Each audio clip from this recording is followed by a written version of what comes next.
Well, this is the Siena College Research Institute poll, which says it samples the attitudes of likely voters, people who are likely to vote on Election Day.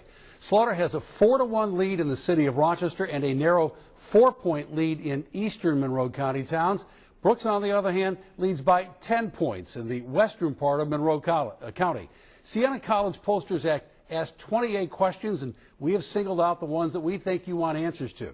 Question: if the election for a member of Congress in the 25th district were held today, who would you vote for? Slaughter, 52%, Brooks, 42%.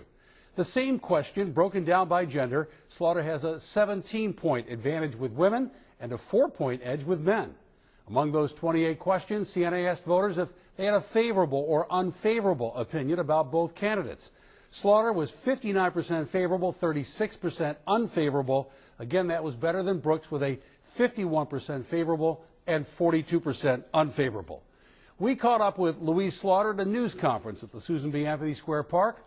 The first time we've had a chance to ask her about the race lately. Maggie Brooks was attending an event at Nazareth College, and that's where we also got reaction from political science professor Dr. Tim Neeland. I thought the internals were wonderful. I don't know if you saw those, but that people trust me so much more on all those issues that were terribly important. And I like it. I like it a lot. And I'm very gratified by it, but we continue working right up to Election Day. You know, I'm not surprised and I'm not concerned. We've always been viewed as the underdog in this race.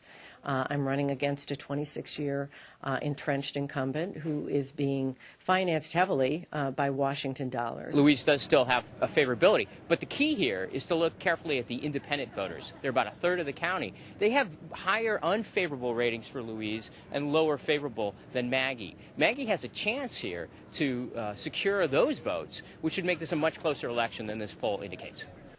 One big change coming up for this election: the new 25th Congressional District is a true Monroe County district, whereas Mrs. Slaughter's current 28th district includes the mostly Democratic cities of Rochester and Buffalo, with a narrow strip of land along the lake connecting the two. Maggie Brooks was reelected to a third term as county executive last year. She's popular and, like Louise, well known. Congressional Republicans are interested in this race because for the first time in a long while, Republicans have a chance to win.